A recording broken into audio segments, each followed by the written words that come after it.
जितना अंधेरा ज्यादा होगा उतना ही परमेश्वर का काम भी ज्यादा होगा, उतना परमेश्वर की नीड, जरूरत लोगों को महसूस होगी कि हाँ, हम परमेश्वर के बिना, चाहे वो फॉरेन कंट्री हो चाहे वो कोई भी कंट्री हो, हम नहीं चल सकते हैं।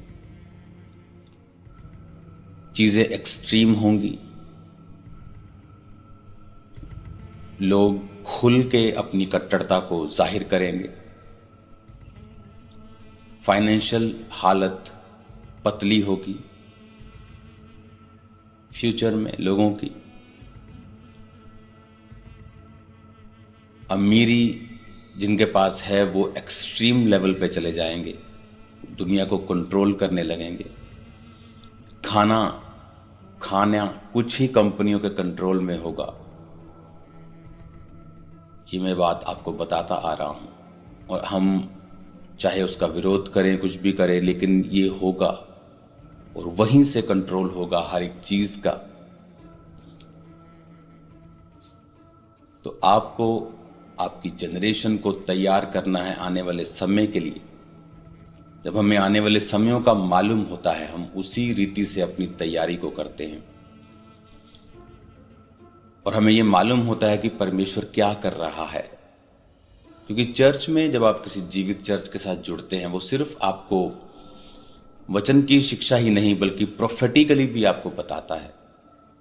एक कलीसिया को शुरू में ही बताया जाता है कि आने वाले दिन, महीने और साल कैसे हैं और हमें किस तरह से अपनी तैयारी करनी है। अब वो टाइम नहीं है आप अपने बच्चों को घर में रख के चर्च में आए कि आपके बच्चे छोटे हैं।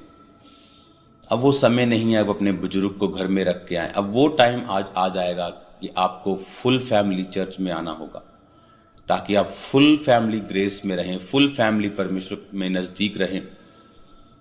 आज आप 7-8 साल के बच्चे को बच्चा मत समझें।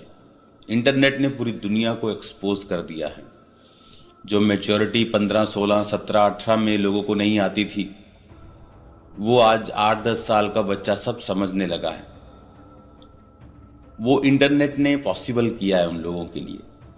तो आज आप बच्चों को बच्चा मत समझें, फ्यूचर देखें जो अंधेरा है, फ्यूचर देखें जो शैतान किस तरह से तैयारी कर रहा है। और जीवित चर्च आपको बता रही है शुरू से हमें तैयारी रखनी है, हमें इस रीति के साथ परमेश्वर का काम करना है और इस रीति के साथ हमें स्पिरिचुअली प्रिपेयर रहना है कि इन चीजों का असर हमारी लाइफ पे ना हो।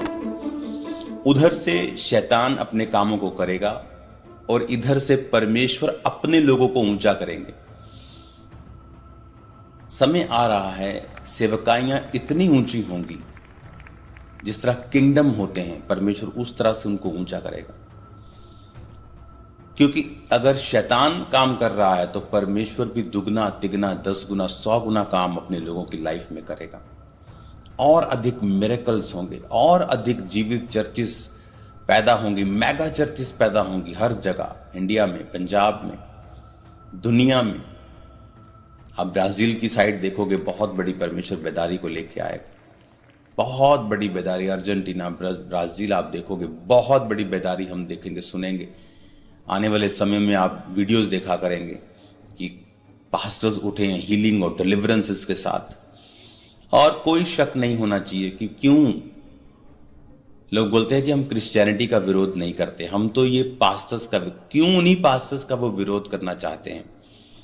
क्योंकि वही तो हैं जो परमेश्वर की सामर्थ को का प्रकटीकरण कर रहे हैं, वही तो हैं जो परमेश्वर को दिखा रहे हैं, वही तो हैं जो परमेश्वर के कामों को प्रैक्टिकली दिखा रहे हैं कि वो बातें करने वाला परमेश्वर नहीं, कथा और कहानियां सुनाने वाला परमेश्वर नहीं, वो सच का, जीवता और आज का, नाव का परमेश्वर है। तो वही तो, इसीलिए तो आप देखेंगे कि उन लोगों का विरोध होता है जो लोग परमेश्वर के कामों का प्रकटीकरण करते हैं। आज ये हमें समझने की जरूरत है। आपने देखा, अगर आप मेरी मिनिस्ट्री को 13-14 साल पहले अगर देखेंगे तो आप देखेंगे कि मैंने बहुत डेमोन्स्ट्रेशंस में करता था पावर की, कि 500 लोग गिर रहे हैं, 100 लोग गिर रहे हैं। अभी मैं वो क्यों नहीं करता हूं? क्योंकि लोग उससे आपको जज करते हैं। डेमोन्स्ट्रेशन अब पहले से भी ज्यादा है, पावर पहले से भी, अनॉइंटिंग तो पहले से भी ज्यादा है, लेकिन मैं आत्मा के कामों को रोकता भी नहीं होगा। किसी पे आत्मा उतरता है, वो गिरता है, उसे रोका भी नहीं जाता, लेकिन मैं समझ बूझ के इन चीजों को कंट्रोल में रखता हूं। क्योंकि उन चीजों का वो विरोध आप इंटरनेट पे देखते होता है, लेकिन वचन का कोई भी विरोध नहीं कर सकता। एक जेन्युइन हीलिंग का कोई भी विरोध नहीं कर सकता। उन चीजों का वो विरोध कभी नहीं कर सकते, कभी भी उनका मजाक नहीं बना सकते, क्योंकि उन चीजों में तो सच्चाई जाहिर होगी। इसीलिए मैं कहता हूं कि हमें बहुत बुद्धि से चलना होता है। बहुत से विश्वासी बहुत सी समस्याओं का कारण बन जाते हैं जब वो बुद्धि से नहीं चलते। अगर आज आप क्रिश्चियन हैं और आप कल बोलते हैं कि मुझे क्रिश्चियन नहीं रहना, तब आप जो बाइबल आपके हाथ में है, आप उसे कूड़े में नहीं फेंक आएंगे। आप क्या करेंगे? क्योंकि अगर कोई इसे देखेगा आपको फेंकते हुए, वो आपका विरोध करेगा। अगर आपको नहीं पढ़ना है, आप किसी क्रिश्चियन को दे दें या आप चर्च में दे दें। उसी तरह से जिस भी धर्म को आपको नहीं मानना है, आपको उसको फेंकना नहीं है, ताकि दूसरे लोगों को विरोध करने का एक कारण मिले। आप जो लोग उन्हें मानते हैं आप उन्हें दे सकते हैं, आप वहां के धार्मिक स्थानों में दे सकते हैं। तो ये चीजें लोगों को पता नहीं है, विश्वासियों को नहीं पता, इसीलिए वो विरोध का कारण बन जाते हैं। पास्टर्स को नहीं पता काम कैसे करना है। एक एक जन के ऊपर प्रार्थना करने से, उन्हें हिलाने से बेटर ये है कि आप सामर्थी प्रीच करें और सामर्थी हीलिंग्स करें। वो बुरी चीज नहीं है, आत्मा का प्रकटीकरण करना बुरा नहीं है, लेकिन हमें यह देखना है कि सिचुएशन क्या है। हालेलुया। इसीलिए तो परमेश्वर ने कुछ चीजों को कहा कि सांपों की तरह हमें बुद्धिमान रहना है। जब हम सांपों की तरह बुद्धिमान रहेंगे और कबूतरों के समान, उसने कहा, भोले रहना है। तो ये चीजें परमेश्वर हमें सिखाता है, क्योंकि एक प्रेरित होने के नाते, एक अपोस्टलिक मिनिस्ट्री होने के नाते। वो जय मसीह की। God bless you all of you. कैसे हैं आप सब? आशा करता हूँ परमेश्वर के वचन और प्रार्थना दुआओं में और एक दूसरे के प्रेम में बने होंगे। तो दोस्तों, भाइयों और बहनों, मैं आज आपके लिए एक ऐसा विषय लेकर आया हूँ जिस विषय के बारे में हम आपको उस वचन के द्वारा आपको समझाना चाहते हैं, जिस वचन से आप अपने मन का बोझ, अपनी सारी चिंताएं, अपनी हर एक बात को परमेश्वर के चरणों में सौंप सकते हैं। और परमेश्वर आपसे क्या कहता है, ये आपको इस वचन के द्वारा पता पड़ेगा। तो दोस्तों, आज बहुत से लोग ऐसे हैं जो परमेश्वर के करीब तो हैं, पर परमेश्वर के वचन को पढ़ते भी हैं और चर्च भी जाते हैं, सब कुछ करने के बाद भी उन्हें परमेश्वर के बातों का जवाब का अर्थ नहीं मिलता। जैसे आप देखते हैं, परमेश्वर ने हमेशा दृष्टांतों में ही बात की है। हम देखते आ रहे हैं कि परमेश्वर ने जब जब हमें कुछ समझाया है या बाइबल के द्वारा हमें एग्जाम्पल दिए हैं, तो उसके अंदर परमेश्वर हमें उन तरह से बताता है ताकि हम समझे और कोई ना समझे। इसका मतलब ये है कि हमें सबसे पहले हमारे लर्निंग के ऊपर फोकस करना होगा, हमारे समझने के ऊपर फोकस करना होगा। क्योंकि परमेश्वर हमसे कई दफा बात करता है, पर हम ये सोचते हैं कि परमेश्वर हमसे नहीं परंतु सबसे बात करता है और हमारे तरफ नहीं देख रहा परंतु सबके तरफ उसका ध्यान है। तो ऐसा क्यों होता है कि हम बाइबल भी पढ़ रहे हैं, वचन भी पढ़ रहे हैं, पर अगर हम वचन को समझ रहे हैं और वचन पर चल रहे हैं तो हमारी दुआएं पूरी क्यों नहीं होती, हमारे काम क्यों नहीं पूरे होते? उसमें एक ही थोड़ी सी चीज है जो आप अगर सुधार सकते हैं। मैंने उस पर काम किया है, मैं उसी अनुभव से आपको बता रहा हूँ। आपके जीवन में भी आप इसे इम्प्लीमेंट करें, परमेश्वर आपको आशीष देगा और आपको बरकत देगा और आपको बहुत सारी ब्लेसिंग्स भी देगा और आपको परमेश्वर उपयोग भी करेगा। तो दोस्तों, वो वचन है 1 पतरस 5 और उसका 6 वचन। तो वचन में पढ़ने जा रहा हूँ, आप भी निकाल सकते हैं अपने बाइबल में और उसे पढ़े। उसमें लिखा है 1 पतरस 5:6 में, इसलिए परमेश्वर के बलवंत हाथ के नीचे दीनता से रहो, जिससे वह तुम्हें उचित समय पर बढ़ा है। Praise the Lord. मेरे भाई बहनों, ये परमेश्वर का वचन हमसे क्या कहता है? इसमें 3 चीज परमेश्वर ने हमें कही है। फर्स्ट है कि इसलिए परमेश्वर के बलवंत हाथ के नीचे दीनता के साथ रहो। इसलिए परमेश्वर के बलवंत हाथ के नीचे दीनता से रहो।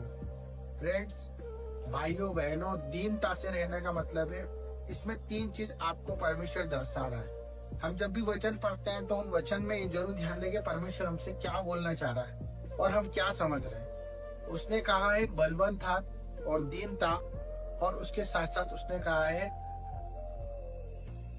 कि वो आपको बढ़ाएगा। मतलब उसमें साफ साफ लिखा है बलवंत हाथ के नीचे रहो, और उसके साथ साथ परमेश्वर आपको बढ़ाना चाहता है। आपको बताना चाह रहा हूँ इस वचन के अंदर परमेश्वर ये कह रहा है उसके बलवंत हाथ के नीचे रहो। कैसे रहो? दीनता के साथ। जब हम दीनता के साथ रहेंगे तो परमेश्वर हमें उचित समय में बढ़ाएगा। इस वचन को मेरे दोस्तों 4 से 5 बार पढ़ो, आपको समझ में आएगा कि परमेश्वर क्या चाहता है। हमें दीन बन के जीवन जीना है, दीनता के साथ हमें परमेश्वर के साथ चलना है। जिस तरह परमेश्वर का वचन कहता है कि अपने क्रूस उठाओ और फल की इच्छा मत रखो और बढ़ते जाओ, परमेश्वर की ओर देखते जाओ, क्योंकि जीवन में आपको कठिनाइयां आएगी, तकलीफ आएगी, पर परमेश्वर का वचन क्यों पूरा होता है जब हमारे जीवन में, जब हम दीनता से चलते हैं।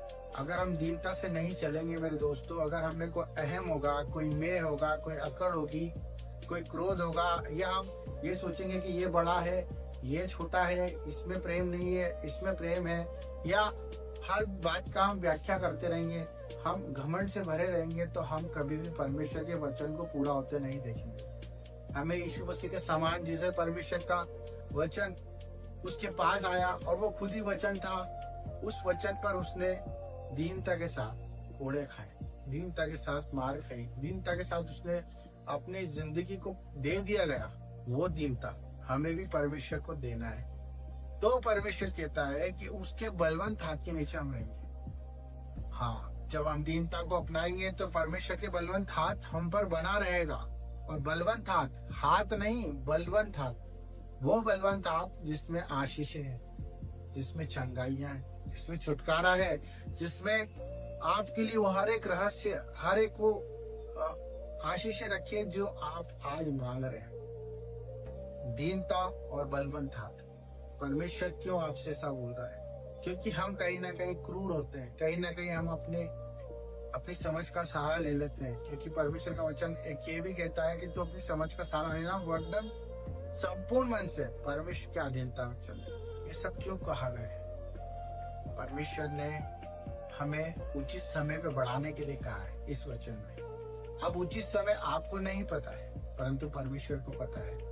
उसी प्रकार जब कुम्हार इस मिट्टी को बनाता है दोस्तों, तो मिट्टी को बहुत सानता है, बहुत रोंदता है, और फिर उसको चक्के पे डाल के बहुत घुमाता है, फिर आकार भी देता है, फिर जाके एक मटका बनता है। उसी प्रकार जब तक हम उस कुम्हार को, उस परमेश्वर के पुत्र को, उस परमेश्वर को, पवित्र आत्मा को अपना जीवन नहीं सौंपेंगे, तो हम इस वचन को अपने जीवन में पूरा होते नहीं देखेंगे। हम चंगाई नहीं होते देखेंगे, हम छुटकारा होता नहीं देखेंगे, हम ब्लेस होते नहीं देखेंगे अपने आप को, हम परमेश्वर के करीब नहीं देखेंगे अपने आप को, उसके प्रेम को नहीं जान पाएंगे। तो परमेश्वर हमसे सिर्फ यही चाहता है मेरे दोस्तों, मेरे भाइयों, मेरे बहनों, कि हम समर्पण कर दें।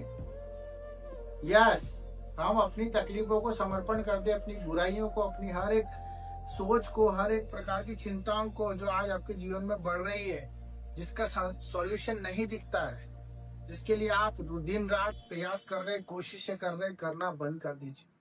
क्योंकि परमेश्वर का वचन कहता है कि दीन बनो, दीनता से चलो, नम्र बनो। जब आप नम्र बनोगे, उसके आज्ञाकारिता में चलोगे, तो वो उसकी तरह से हमें बनाएगा।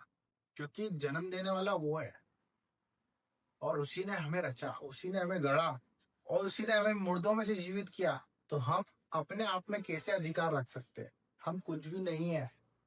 अपनी सारी चिंता, अपनी सारी टेंशन्स, माँ बाप की, परिवार की, कर्जों की, बीवियों की, बच्चों की, पढ़ाई की, एनीवे टेंशन्स, सब परमेश्वर के अधीनता के साथ दीनता में आ जाओ। जब हम दीनता में आ जाएंगे तो परमेश्वर के इस वचन को पूरा होते देखेंगे। अगर आपको मैसेज अच्छा लगा मेरे दोस्तों, भाइयों, अपना समर्पण परमेश्वर को दे, और मुझे भी आशीष दे कि मैं जो काम कर रहा हूँ उसमें बढ़ूं, और आप सबके सामने अच्छे अच्छे वचन, परमेश्वर की बातें रख पाऊं। तो thank you for watching my channel. सबको जय मसीह।